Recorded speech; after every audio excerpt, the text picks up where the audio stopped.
Welcome to another picture descriptions lesson. We're focusing on interior of homes in this lesson. So I'm going to describe 3 pictures, listen to me, and then I'll explain some of the words and the phrases that I used. Let's look at the first picture. What a lovely, spacious, and bright living room. The floor-to-ceiling window offers a wonderful panoramic view of the city with its gleaming skyscrapers. The dark wooden flooring contrasts well with the white sofa and carpet. I love this clean and minimalist interior. Okay, so the first word I want to explain is panoramic. So I said the sentence, the floor-to-ceiling window offers a wonderful panoramic view of the city. So a floor-to-ceiling window is a window that goes from the floor to the ceiling. It's quite an obvious phrase. But panoramic is when you have a wide, sweeping view of a city or landscape. This is called a panoramic view. If you use a camera, if you're into photography, usually there's a panoramic setting which allows you to take pictures at various angles and put them all together. So then you have a panoramic view. Okay, so panoramic means a wide, sweeping view. Now, the next word I want to focus on is the word clean. So the word clean you probably know from the opposite of dirty. So if something is clean, it's not dirty. But I use clean with a different sense. I used it in the sentence, I love this clean and minimalist interior. So I described the room as clean, but it's not the typical sense of clean. This clean means the shapes and the lines of the interior are very pleasing to the eye. They look very nice. And I also want to focus on the word minimalist because it goes very, very well with clean. So again, I said, I love this clean and minimalist interior. So minimalist means not having unnecessary objects or shapes or design. So it's very simple and not very complex or fancy. So minimalist goes very, very well with clean. Minimalist means not complex, and clean means very simple and pleasing lines and shapes. For example, very simple circles, very straight lines, nice angles. This is clean design. Let's look at the second picture. Wow, this is a luxurious looking dining room. The furniture looks very fancy, and the chandelier hanging above the table adds to the ostentatious look. At the top of the 2 cabinets, you can see intricate carvings. While this is a glamorous looking room, it isn't to my taste. So that was a very glamorous looking room. The first word I want to look at and focus on is the word ostentatious. It's quite a long, complex sounding word, but the meaning is quite simple. It simply means over the top and something that is designed to impress you. So it's kind of the opposite of minimalist and clean and simple. Ostentatious is designed to make you say, wow, that looks impressive or glamorous or luxurious. So this room was very ostentatious because it had very fancy furniture, a chandelier hanging from the ceiling, and beautiful cabinets. So this would be described as ostentatious. Now the second word, intricate.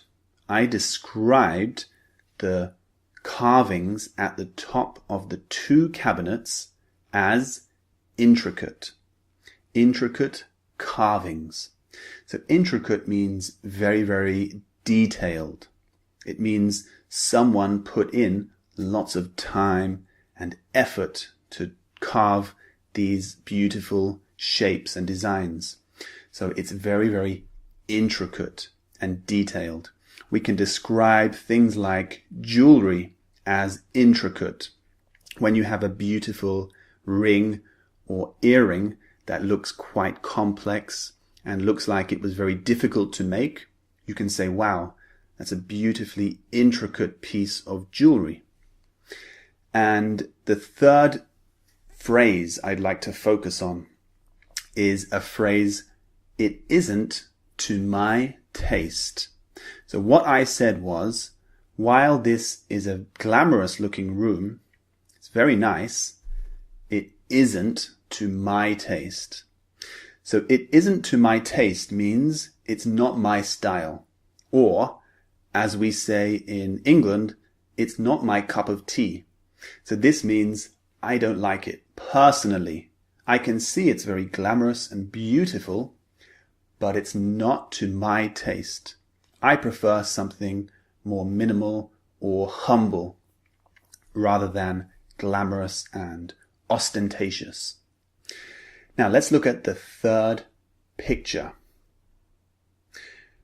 Wow, this is more like it.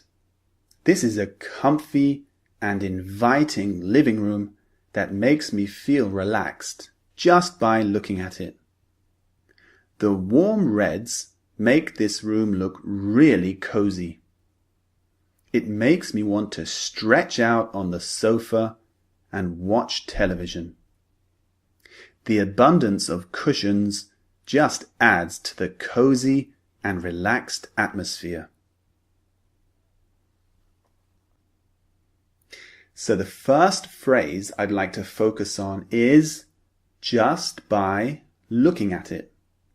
So this phrase means that without really experiencing it, I can feel something. So what I said was, this is a comfy and inviting living room that makes me feel relaxed just by looking at it.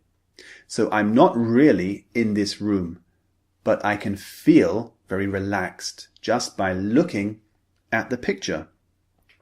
Let me give you an example. Imagine I have a picture of a beach in Miami, and I look at the picture and I say, wow, just by looking at this picture, I can feel that Miami is a very cool and fun place to be. So I've never visited Miami, but I can see just by looking at the picture that it's a great place. So we can use this phrase to say, I feel something by looking at this picture. The second phrase I'd like to focus on is warm reds. Now, first of all, what does warm mean in this particular phrase? It means a nice red, a nice warm feeling kind of red. Not an ugly red, not an overpowering red, but a nice warm red. However, notice I used the plural form, reds. Why did I do this? Well, when we use the plural form of a color, it means there are different shades of that color. So there wasn't just one red in the picture. There were many different shades of red, which made the room look very warm and inviting. So we can use the plural of colors to say there are lots of shades of that particular color. For example, in this picture, there might be lots of soft pinks. Or in this picture, there are lots of bright blues. Or in this one, there are many powerful greens. Do you get the picture? So use plural of colors to say lots of different shades. Finally, the word abundance. I said the abundance of cushions just adds to the cozy and relaxed atmosphere. So abundance. This means more than is necessary, plenty of something. So if you noticed in the picture, there were lots and lots of cushions. Way too many for anyone. But this is called an abundance of something. It means plenty, more than enough. So it's a good thing. If I have an abundance of money, this is fantastic. It means I have more than I need, so I'm comfortable. If someone has an abundance of talent, it means he is extremely talented at something. So it can be used negatively, but very often we use it in a positive form. So thanks for watching this video. See you in the next one.